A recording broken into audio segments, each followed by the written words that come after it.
ইসলামী মূল্যবোধে বিশ্বাসী একটি রাজনৈতিক দল হিসাবে বিএনপি কখনোই ইসলামের মূলনীতি কিংবা মৌলিক বিশ্বাসের সঙ্গে আপোষ করেনি।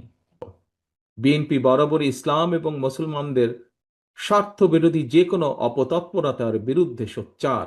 এই দেশকে কোনো চরমপন্থা বা মৌলবাদের অভয়ারণ্য যেন কোনোদিন পরিণত হতে না পারে, সেটিও কিন্তু আমাদের প্রত্যাশা। ইসলামিক মৌলবাদী দলগুলো নেই, আমাদের সঙ্গে মৌলবাদের কোনো সম্পর্ক নেই।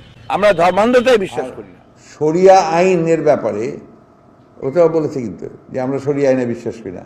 আমাদের সংগঠন পড়ে দেখবেন শরিয়া আইন বিশ্বাসের তো কথার ব্যাপারটা নাই কোথাও। আমরা যেটা জানি যে বৌদ্ধ ধর্ম হচ্ছে শান্তির ধর্ম, বৌদ্ধ ধর্ম হচ্ছে অহিংসার ধর্ম, বৌদ্ধ ধর্ম হচ্ছে মানুষের প্রতি ভালোবাসা প্রেমের ধর্ম।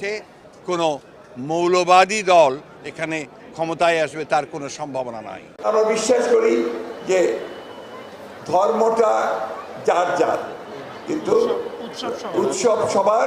এই দেশকে কোনো চরমপন্থা বা মৌলবাদের অভয়ারণ্য যেন কোনোদিন পরিণত হতে না পারে, সেটিও কিন্তু আমাদের প্রত্যাশা।